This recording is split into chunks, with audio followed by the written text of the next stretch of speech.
नमस्ते बच्चों, सबको जय हिंद वंदे मातरम। और आज हम पढ़ेंगे व्यवसायिक अध्ययन का तीसरा पाठ। ठीक है, व्यवसाय जोखिम, प्रकृति और कारण। व्यवसाय में जोखिम और उसकी प्रकृति और उसका कारण। देखिए, जब भी कोई व्यवसाय शुरू होता है या कोई व्यक्ति शुरू करता है तो जरूरी नहीं है कि उसमें आपको हमेशा से पहले से ही प्रॉफिट आना शुरू हो जाए, पहले से ही आपको जो है लाभ अर्जित होना शुरू हो जाए। इसमें कई सारे ऐसे कारण होते हैं जिनकी वजह से आपको प्रॉफिट की जगह लॉस का भी सामना करना पड़ सकता है। तो जो इस चैप्टर के अंदर हम पढ़ेंगे कि वो दो फैक्टर्स होते हैं जो हमें हमारे बिजनेस के ऊपर इफेक्ट करते हैं, प्रभाव डालते हैं, लॉस या हानि होता है जिसका हमें पता नहीं रहता।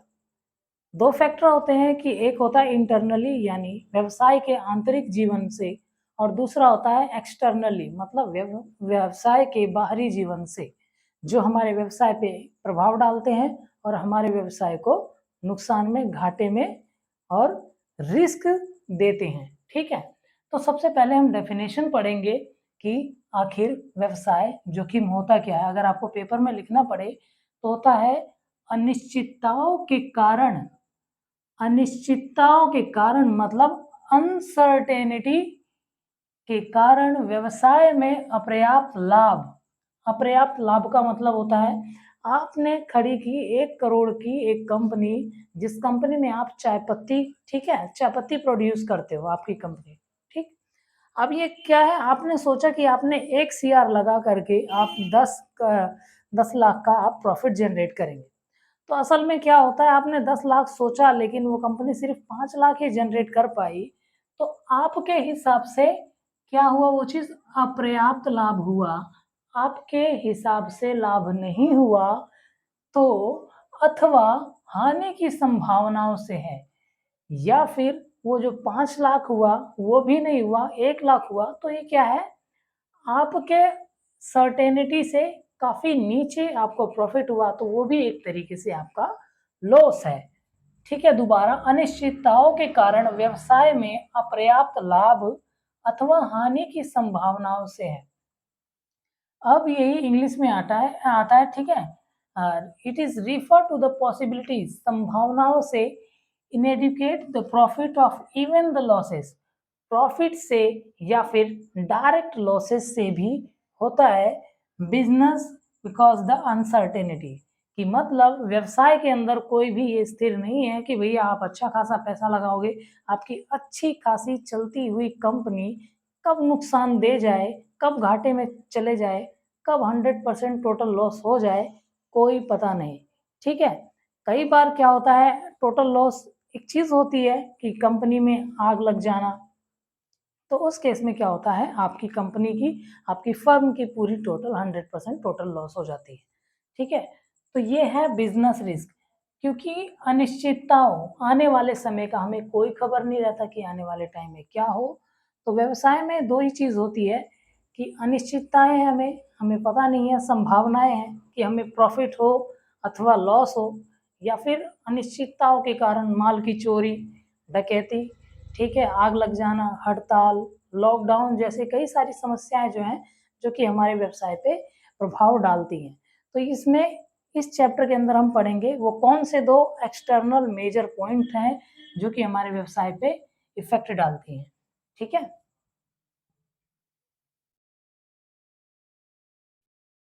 देखिए, ये जो पॉइंट हमें अगला समझ में आता है, नेचर ऑफ बिजनेस रिस्क, मतलब व्यवसाय में जोखिम की प्रकृति, मतलब किन किन कारणों से, किन किन वजहों से जो आ सकती है जोखिम, वो हम यहाँ पे पढ़ेंगे। ठीक है, सबसे पहले आती है अनिश्चितता, यहाँ लिख देना अनिश्चितता, अनसर्टेनिटी।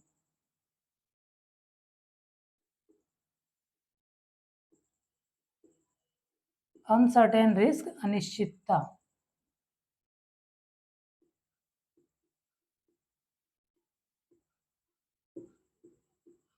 ठीक है, अनिश्चितता का मतलब क्या है, अनिश्चितता का मतलब है आपको वो चीज नहीं पता है, इसमें आपका कोई इसमें भागीदारी नहीं होती है ना, 1% आपको इसमें मालूम रहता है। अनसर्टेनिटी में जो पहला पॉइंट आता है, पहले का पहला पॉइंट आता है, इसमें आता है ह्यूमन, इसमें आता है ह्यूमन से रिलेटेड होती है, मानवीय जोखिम,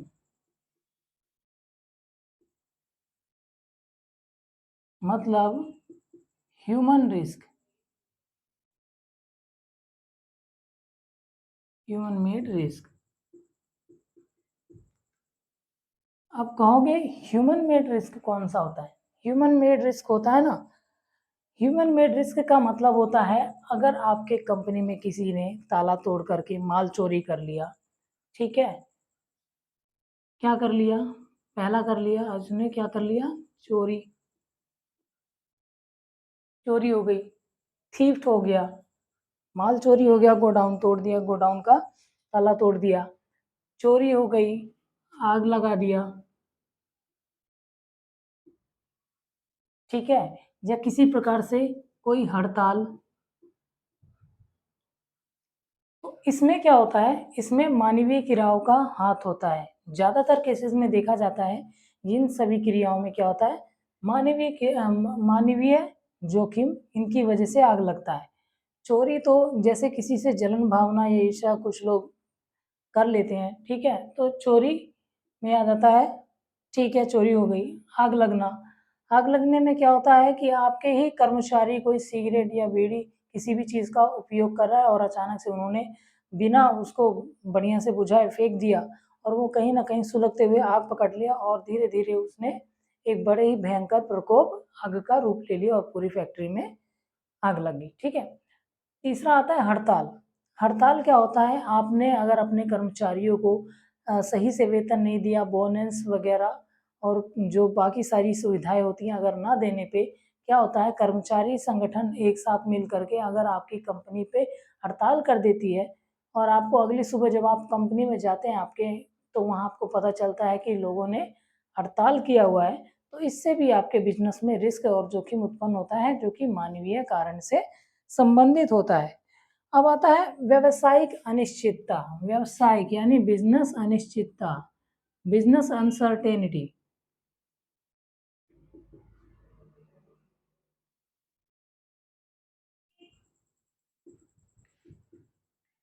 अब ये बिजनेस अनसर्टेनिटी क्या है, व्यावसायिक अनिश्चितता,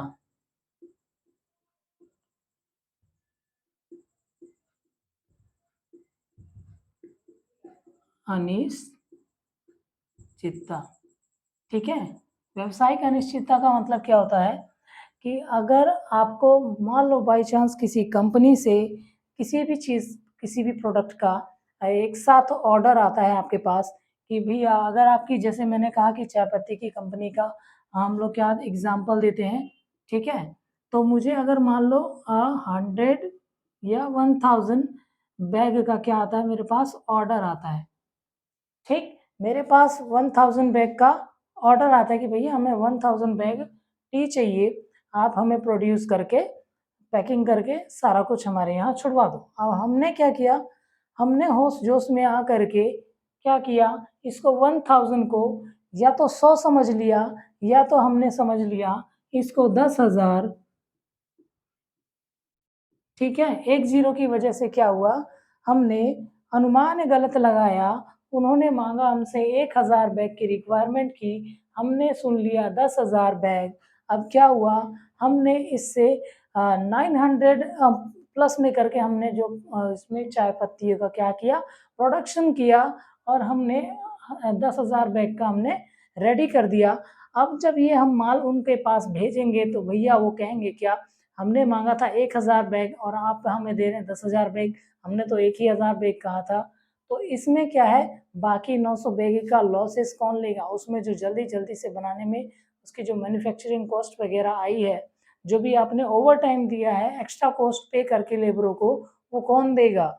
और जो भी ये सारा जो भी अपने एक्स्ट्रा वाइड करके इसको कर दिया है, तो इसमें आपके बिजनेस के लिए ये एक तरीके से लॉस ही है। बाई चांस अगर आप वहाँ ले जाते हैं, आपको आपको कैरेज देना पड़ता है, ढुलाई देना पड़ता है, पैकिंग का देना पड़ता है, वहाँ से माल जो रिटर्न आएगा, रिटर्न इनवर्ड में बुक में एंट्री होगी, फिर उसके बाद में क्या होगा, माल को स्टोर करने के लिए आपको वेयर हाउसिंग में भी देना पड़ेगा, तो जिसके लिए आपको काफ़ी सारा कॉस्ट बियर करना पड़ सकता है, जिससे क्या होता है, बिज़नेस में रिस्क होने की संभावना ज़्यादा आती है। क्योंकि जैसे ही मोटा या बड़ा ऑर्डर आता है और आप उसे हैंडल नहीं कर पाते या उसका गलत अनुमान लगा लेते हो, जैसे 1000 बैग की जगह या 1000 बैग, या फिर ये इसके रिवर्स भी हो सकता है, आपने 1000 बैग की जगह 100 बैग भी आप समझ सकते हो, तो भी क्या होता है, बिज़नेस में रिस्क आता है। भाई मैंने तो माँगा था 1000 बैग, तूने 100 बैग दिया, बाकी 900 बैग कौन देगा? और बाकी 900 बैग कौन देगा? दो ना। तो इसमें क्या हो जाती है, आपको दिक्कत हो जाएगी आपके बिज़नेस पे, रिस्क आएगा, और जिससे कि काफ़ी सारा इफ़ेक्ट पड़ेगा। और ज़रूरी नहीं है, इसमें भी एक चीज़ और आती है, इसमें आपने बैग दिया, इंटू करके आपने इंटू ₹50 पर बैग दिया। अब क्या होता है, इन्फ्लेशन हुआ, उसका रेट मार्जिन बढ़ गया। अब क्या होता है, जो आपने 50 पे बात की थी, इन्फ्लेशन होने की वजह से ये कॉस्ट आपको पड़ रही है ₹52। ₹50 की कॉस्ट में आपने इसको सेल करने के लिए कहा था, लेकिन अब ये क्या हो गया, ₹52 कॉस्ट पड़ रही है आपकी। तो जो ₹2 पर बैग कॉस्ट है, आपको एक्स्ट्रा आपकी जेब से देना पड़ रहा है। ये भी एक तरीके से कॉस्ट कटिंग है, और आपको एक्स्ट्रा पैसे देने से आपका क्या होगा, नुकसान होगा, आपके ₹2 कट रहे हैं, ठीक है? तो इन सारी चीज़ों में जो बिज़नेस अनसर्टेनिटी है, मतलब समझने की चीज़, जब ऑर्डर मिलता है तो सबसे पहले बुक वैल्यू में परचेज़ बुक में ऑर्डर लिखा जाता है, कितनी क्वांटिटी बाय कितने रेट पे आपको खरीदना और उसको छोड़ना है, ठीक है? जो तीसरा रिस्क आता है नेचुरल अनसर्टेनिटी। नेचर का मतलब क्या है भैया?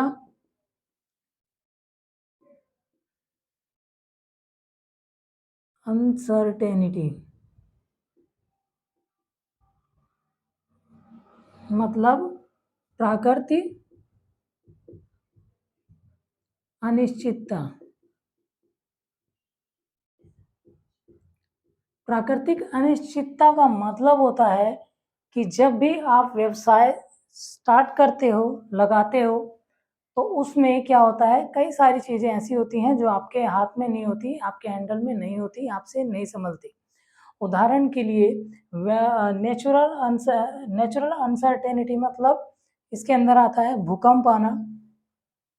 भूकंप अगर आ गया तो जो भी आपकी जो फैक्ट्री है, उसमें जो भी होगा, मशीनें होंगी, वो खराब होंगी, आपकी जो माल बना होगा वो खराब होगा, रॉ मटेरियल खराब होंगे। तो इसमें क्या है, आपका जो पूरा जो स्ट्रक्चर है उसमें डिस्टरबेंस आ जाएगी। तो ये क्या करता है, आपके व्यवसाय में प्राकृतिक अनिश्चितताओं का भी बहुत ही मुख्य हाथ है। अगर प्राकृतिक अनिश्चितताएं ना हो तो आपका व्यवसाय ठीक है, लेकिन इसका कोई पता नहीं कि किस समय भूकंप आए, कुछ भी आए जिससे आपके व्यवसाय में हानि हो सकती है। इसमें कई सारी चीज़ें आप लिख सकते हो नेचुरल में। भूकंप आना, अगर आपकी फैक्ट्री एरिया किसी ऐसे जगह है जहाँ पे काफ़ी ज़्यादा लैंडस्लाइडिंग होती है, तो उसमें क्या होता है, उसमें भी आपके काफ़ी ज़्यादा दिक्कतों का सामना करना पड़ सकता है। ठीक? तो ये जो 4 मेन पॉइंट है, जो आपको देखना है कि आपके बिज़नेस में किस तरीके से ये काम करती है और ये किस तरीके से इफ़ेक्ट डालती है। अनसर्टेनिटी मतलब अनिश्चितता, मानवीय जोखिम में आता है चोरी, आग लगना, हड़ताल। बिज़नेस अनसर्टेनिटी का मतलब होता है, आपने ऑर्डर गलत लिख लिया, या ऑर्डर में जो बैग्स थे या फिर प्राइस था उसका कैलकुलेशन आपने गलत लगा लिया, या फिर इन्फ्लेशन हो गया, तो जिसके कारण से आपको जो टोटल कॉस्ट बियर करनी पड़ी, उसमें कुछ गैप आ गई जो कि आपको लॉस हो रहा है, तो इससे आपके बिज़नेस में दिक्कत आ सकती है। नेचुरल अनसर्टेनिटी में भूकंप आ गया, तूफ़ान आ गया, आंधी-तूफ़ान आ गया, जैसे अभी आप देख रहे हैं कि गुजरात में आया हुआ है चक्रवात, तो उसमें क्या है, कई सारे व्यवसाय को क्या है, हम लोगों को डिस्टर्बेंस हो रही है, तो वो व्यवसाय वहाँ पे तब तक के लिए ठप्प पड़ गई है, रुक गई है अभी।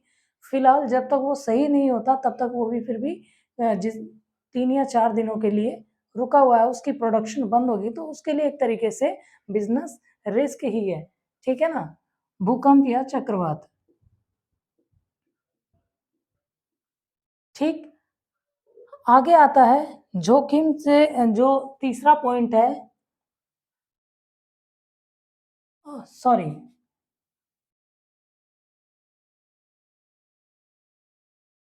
तो व्यवसाय की जोखिम प्रकृति में जो दूसरा पॉइंट आता है, व्यवसाय की जोखिम प्रकृति में जो दूसरा पॉइंट आता है उसका नाम है रिस्क इज अनअवॉइडेबल। मतलब जो रिस्क है यानी जो जोखिम है,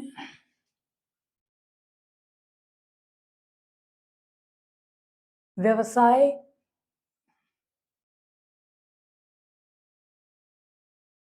नेचर ऑफ बिजनेस रिस्क का जो सेकंड पॉइंट आता है वो है रिस्क इज अनअवॉइडेबल। अनअवॉइडेबल का मतलब होता है मतलब जोखिम को टाला नहीं जा सकता, जोखिम को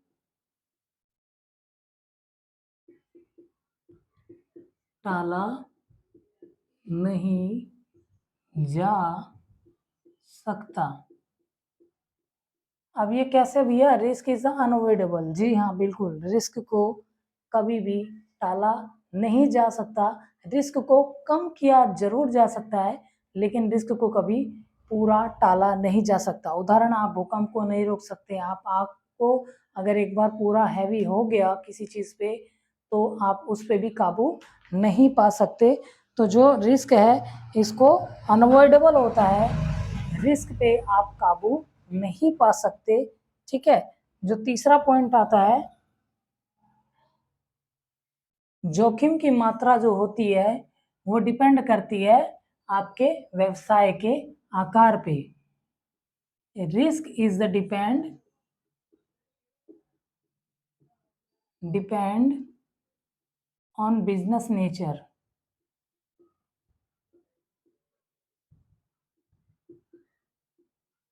ठीक है, अब मतलब रिस्क जो है वो डिपेंड करता है किस पे, जोखिम व्यवसाय की प्रकृति पर निर्भर करता है। क्या करता है, risk is a depend on the business nature, कि व्यवसाय का नेचर किस प्रकार से है और किस प्रकार से उसका बचाव हो सकता है। मान लो कि यदि किसी का बिजनेस है पेपर बनाना, पेपर से बने नोट्स बुक्स वगैरह प्रिंटिंग का, ये सभी चीज का करना है, और अगर ऐसे व्यवसाय में किसी भी प्रकार से थोड़ी बहुत भी आग लगती है या आग पकड़ती है तो इस व्यवसाय के अंदर में 100% 100% टोटल लॉस होने की संभावना है। तो ये बिजनेस का नेचर है कि ये आग पकड़ लेती हैं ये ऐसी चीजें। कपड़ा मिल हो गया, ठीक है, कपड़ा मिल हो गया और आपका पेपर मिल हो गया, इन सभी चीजों में क्या होता है, बहुत ही रिस्की होता है, 100% चांसेस होते हैं लॉस होने के। ठीक है, तो ऐसे डिपेंड करता है इसके बिजनेस पे। और यही मान लो अगर किसी इस्पात यानी मेटल या ऐसी कंपनी में लगता है तो उसमें टोटल लॉस नहीं होता, कुछ ना कुछ परसेंटेज आपका बच जाता है। बाकी जो फिनिशिंग गुड्स रहता है उसमें तो डैमेजेस आते हैं, बाकी जो जो मेटल होता है वो उसका आकार बदल जाता है, फिर बाकी उसको रीयूज कर सकते हैं एज ए सेकेंडरी पर्पस। लेकिन यहाँ पे आपको टोटल लॉस ही मिलेगा। अगर एक बार आग पकड़ लिया तो सिर्फ आपको सिर्फ राख ही मिलेगी और कुछ नहीं मिलेगा। लेकिन मेटल एंड स्टील वाली जो कंपनियां होंगी जिनका अपना काम मेटल और स्टील में होगा, जैसे प्लम्बर का पाइपें वगैरह बनाना, टोटियाँ वगैरह बनाना, तो इन सभी में अगर मान लो आग लगती है ऐसे फैक्ट्री में, किसी भी प्रकार से बाई चांस लग जाती है, तो इसका क्या हुआ, जो पिघला हुआ जो माल रहेगा वो रे मटेरियल में आप यूज कर सकते हो किसी भी एज ए सेकेंडरी पर्पसेस के लिए। ठीक है ना, तो रिस्क डिपेंड करता है। अब ये पेपर और टेक्सटाइल वाले में, पेपर और टेक्सटाइल में क्या होगा, 100% होगा रिस्क। मेटल में एंड अदर, मेटल और अदर में इसमें कुछ परसेंटेज रह जाएंगे, 70, 60, 20 नेचर ऑफ बिजनेस के हिसाब से, या जल्दी से उस पर जितना काबू पाया गया हो उस हिसाब से ये डिपेंड करता है। ठीक है। चौथा आता है profit is considered to the risk taking.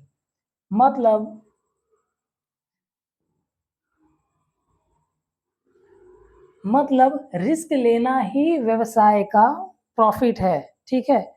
जोखिम का प्रतिफल लाभ। रिस्क टेकिंग भी रिस्क टेकिंग बिजनेस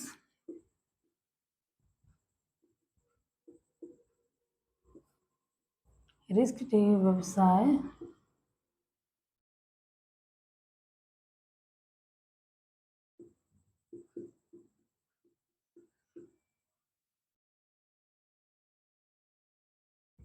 व्यवसाय की जोखिम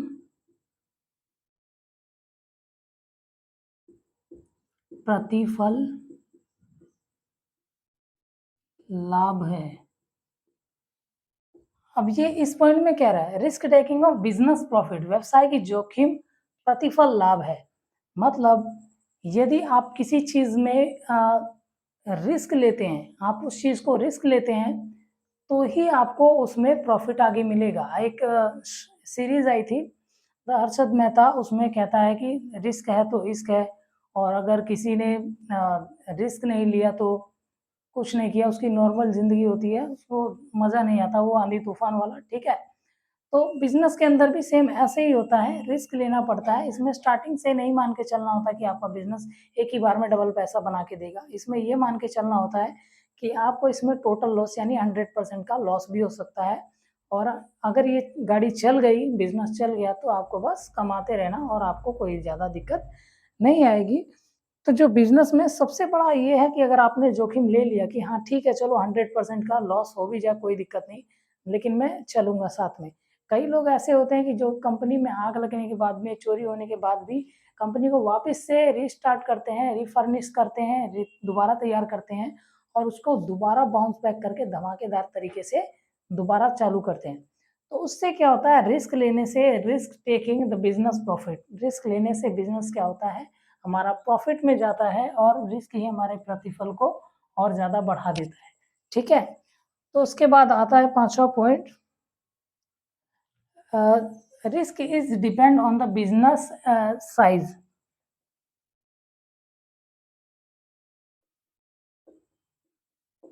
risk is depend on business size.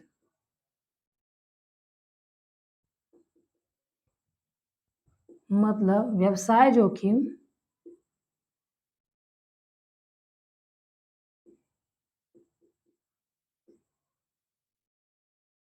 व्यवसाय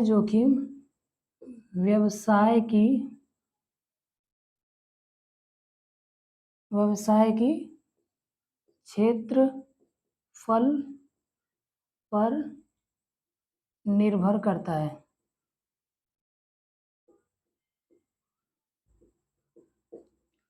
अब ये क्या कह रहा है, risk is depend on the business size. मतलब व्यवसाय जोखिम व्यवसाय के क्षेत्रफल पे निर्भर करता है। व्यवसाय के क्षेत्रफल पर निर्भर करने से अभिप्राय है कि मतलब अगर आपने 10 CR की कंपनी स्टार्ट की है, 10 करोड़ की कंपनी स्टार्ट की है, तो आपको रिस्क भी उसी हिसाब से होगा। लाखों में आपको लॉस हो सकता है, करोड़ों में आपको लॉस हो सकता है। अगर आपने मान लो एक कंपनी शुरू की 10 CR में, तो इसके मुताबिक आपको कितना भी रिस्क हो सकता है। ये सारे रिस्क हैं, रिस्क रिस्क रिस्क, ये आपके ऊपर है। तो आपका जो रिस्क होगा वो भी करोड़ों में ही होगा। और जिनका आर में है, मतलब जिन्होंने 10 लाख में शुरू किया, अब इनका इनका रिस्क भी उतना ही छोटा होगा। ठीक है। तो ये क्या है, जिसका जितना बड़ा व्यापार उसका उतना ही बड़ा नुकसान और उतना ही बड़ा प्रॉफिट भी। जिसका जितना छोटा व्यापार उसका उतना छोटा प्रॉफिट और उसका उतना छोटा बिजनेस भी। ठीक है।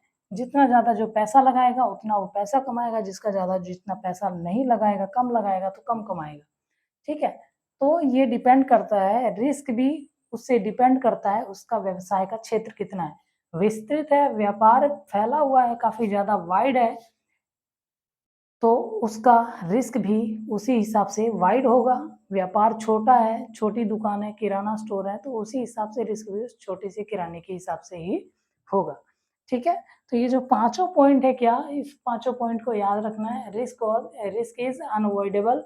व्यापार क्या है, जोखिम को क्या कर सकते हैं, टाला नहीं जा सकता, इसको कभी टाला नहीं जा सकता, इसको याद रखें। रिस्क से depend on the business nature, व्यवसाय के नेचर पे डिपेंड करता है कि बिजनेस किस चीज की उसका नेचर क्या है, पेपर वर्क कर रहा है, ठीक है, रबड़ वर्क कर रहा है, टेक्सटाइल वर्क कर रहा है, क्योंकि ऐसे ऐसे कंपनीज में या ऐसे फैक्ट्रीज में आग लगने के चांसेस ज़्यादा होते हैं।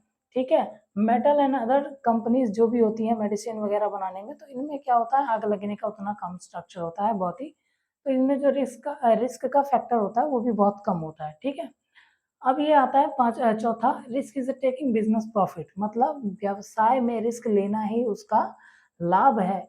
अगर आप व्यवसाय, जब से व्यापारी का मतलब ही यही होता है कि अगर वो अपना पहले ही लॉस मान के चलता है कि अगर लॉस हुआ तो कोई दिक्कत नहीं, लेकिन चलेगा तो आसमान तक चलेगा। ठीक है, तो उसको अपना एक तरीके से जुआ मान के खेलता है। The risk taking business profit, risk वाले बिजनेस से ही प्रॉफिट अर्जित किया जा सकता है। पांचवा आता है, risk is depend on the business size, कि रिस्क जो है वो बिजनेस के साइज के ऊपर डिपेंड करता है, बिजनेस का साइज कितना बड़ा है। व्यवसाय छोटा है तो छोटा रिस्क होगा, व्यवसाय बड़ा है तो व्यवसाय का रिस्क भी जो है वो काफी बड़ा होगा। ठीक है ना।